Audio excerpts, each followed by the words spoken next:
তো সেখানে একটা ছবি আসে তন্নি আপুর, ওই যে ঢাকা ইউনিভার্সিটির ওখানে ছাত্রলীগরা যখন মারতেছিল, তার নাক ফেটে রক্ত বের হচ্ছিল। ওই ছবিটা দেখার পরে আসলে ওই ছবিটা যতবারই দেখি আমি ততবারই আমি অনেক ইমোশনাল হয়ে যাই।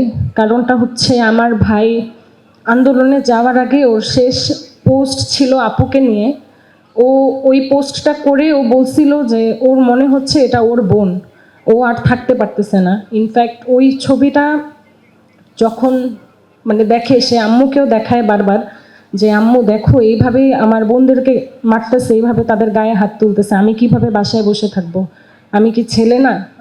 আমার বোনদের গায়ে যদি এভাবে হাত তুলতো, সুপ্তি আপু সেবন্তী আপুর গায়ে যদি এভাবে হাত তুলতো, তখন কি তুমি আমাকে এভাবে বসে থাকতে দিতা? তো ওই ছবিটা, তন্নি আপুর ওই ছবিটা ওর কাছে আন্দোলনে যাওয়ার জন্য একটা বড় ইন্সপিরেশন ছিল। মানে ওই ছবিটাকে নিয়েই ওর আর কি আন্দোলনের উপর যে ইমোশনটা, এটা শুরু ওই ছবিটাকে ঘিরে। একটু আগে আমাদের একজন শহীদদের বাবা, শহীদ তানহার বাবা কথা বলছিলেন, তখন উনি একটা কথা বলছিলেন যে উনি সারা জীবন বিদেশে ছিলেন, তারপর দেশে এসে সন্তানদের সাথে থাকবে এরকম একটা প্ল্যান ছিল। তা আমি যদি বলি আমার ঘটনাটাও সেম। আমার আব্বু 34 বছর সৌদি আরবে ছিল, তার জীবনটা সে আসলে দেশের বাহিরেই কাটাইছে পুরাটা সময়। তো শেষ বয়সে সে যখন দেশে ফিরছে, সে প্ল্যান করছিল যে তার 3 ছেলে মেয়ে নিয়ে সে সুখে শান্তিতে থাকবে, বাট আসলে সুখটা বেশি দিন থাকলো না। আব্বু 2017 সালে ফেরত আসছিল।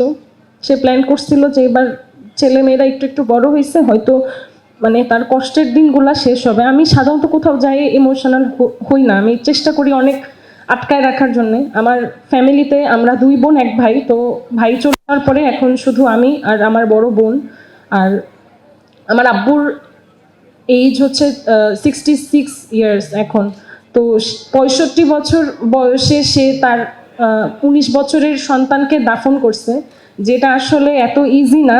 এটা আমি বোন ওর, আমি তারপরও এই যে 2 বছর হয়ে যাচ্ছে, 2 বছরের পরেও এই কষ্টটা মানে স্টিল নাও এই কষ্টটা কিন্তু যায় না, মানে অল দ্য টাইম বুকের ভিতরে থাকে। মানে এটা তো মানে ভুলে যাওয়ার মতো কিছু না। তারপর আমি চিন্তা করি যে মানে মা বাবা হয়ে বা বাবা হয়ে তাদের কি অবস্থা, তারা কিভাবে কি করে, মানে আমাদের এত খারাপ লাগে এতে, তাদের কিরকম কষ্ট লাগে এটা